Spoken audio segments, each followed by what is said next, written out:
We are in Holyoke, Massachusetts, along the Holyoke Canal system. In fact, we're at the start of the Holyoke Canal system. And I'm going to point out some very important features. We're actually in Pulaski Park, and you can look down into where the canal water finally comes in off the Connecticut River.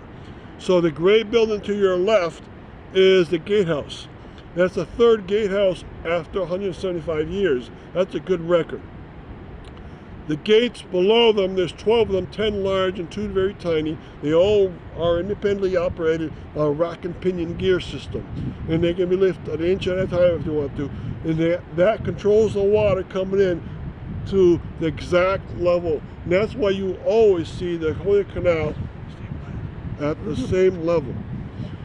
Now, you see a lot of features of the canal. On the other side, you see a concrete wall, which is a flood control wall. It's called an apron. It's on both side and the Holyoke side. In between is the Connecticut River, of course. In between the western edge of that apron is where the wooden dam that was made in 1848 is. On the edge of both aprons is where the masonry dam still is. The wooden dam still is there, and the masonry dam still is there. Across the river, you see the Holyoke side.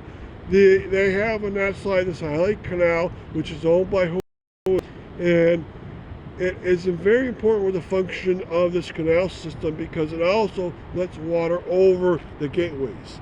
Now on the Holyoke side, you can see right down below you off of this wall, off of the inlet, the canal water is rushing through. You can see in the distance 2 homes. Those buildings, the brick one is the home to the Hadley Falls turbine number 1, and the yellow building is the home to the Hadley Falls turbine number 2. The first put in 1952, the second in 1986. They allow water to go deep underground, go into the 2 large turbines, spin them, and generate electricity for Holyoke.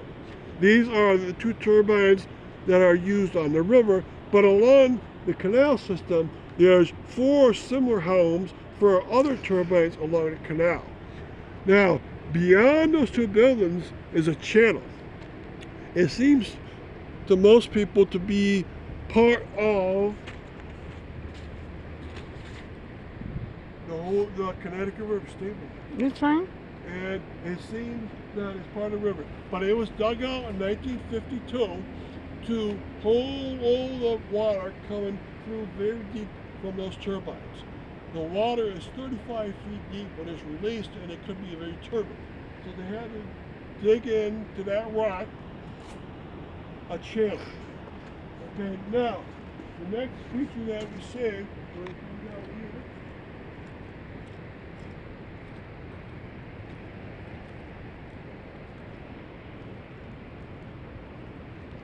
here. And you see the start of the mills in the distance over here. Now those mills are the Lyman Mill, and the Lyman Mill have 4 sections. 2 of the sections are on the southern part of the canal, number 2, and the other 2 are on the northern part. The one you see in the farthest is the Lyman Mill.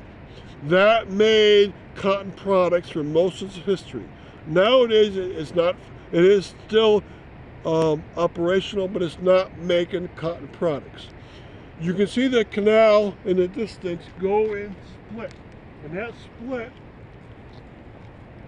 is about 300 yards from where you are right now. That split, the one that goes to the right is the first level canal. The one that goes to the left, within 100 yards after the diversion, drops through the boat lock station and drops 20 feet downwards through turbines down into second level canal.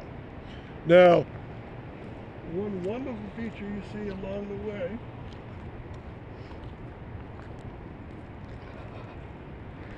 is you see a diagonal piece through the water.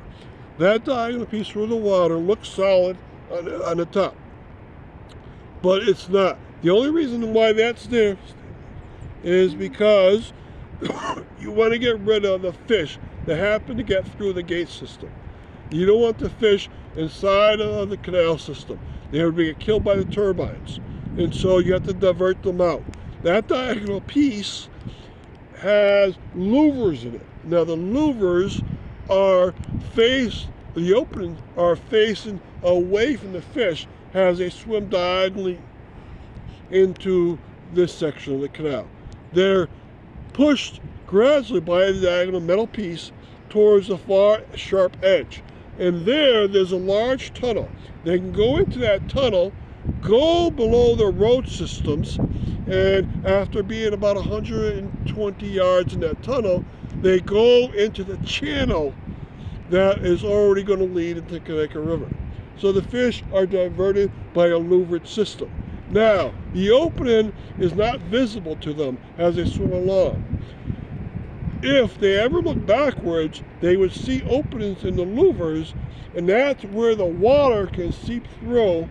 And there's so many of those louvers, the water looks like it's not even being stopped at all. But the fish never even see the openings along the way. So we'll go back here.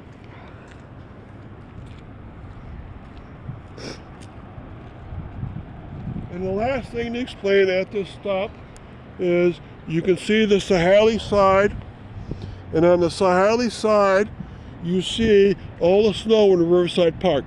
That is going to be one of our stops on this canal tour.